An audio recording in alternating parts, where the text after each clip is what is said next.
સ્વાધ્યાય 1.21 10 સેન્ટીમીટર ત્રિજ્યાના એક વાહક ગોળા પર અજ્ઞાત વિદ્યુત ભાર છે. ગોળાના કેન્દ્રથી 20 સેન્ટીમીટર દૂરના બિંદુએ વિદ્યુત ક્ષેત્ર -1.5 × 10³ ન્યૂટન પર કુલમ્બ ત્રિજ્યાવર્તી દિશામાં અંદરની તરફ હોય તો ગોળા પરનો કુલ વિદ્યુત ભાર કેટલો હશે?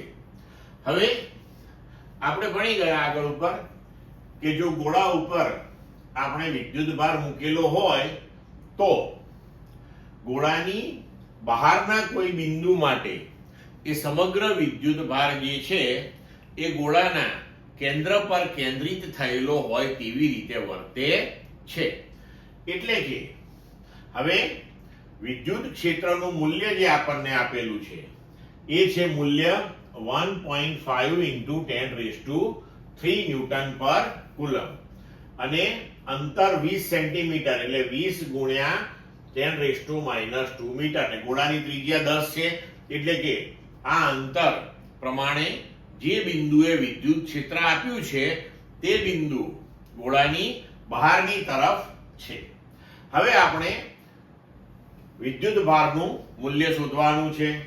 તો E = kq/r² સૂત્ર પરથી આપણે લખી શકીએ કે Q = ER²/k. હવે E, R અને K નું મૂલ્ય મૂકીએ તો E નું મૂલ્ય 1.5 × 10³ R 20 × 10⁻² એનો વર્ગ, K નું મૂલ્ય 9 × 10⁹ તો તેનું મૂલ્ય આવશે 6.67 × 10⁻⁹ કુલમ્બ અથવા તો તમે લખી શકો 6.67 નેનો કુલમ્બ.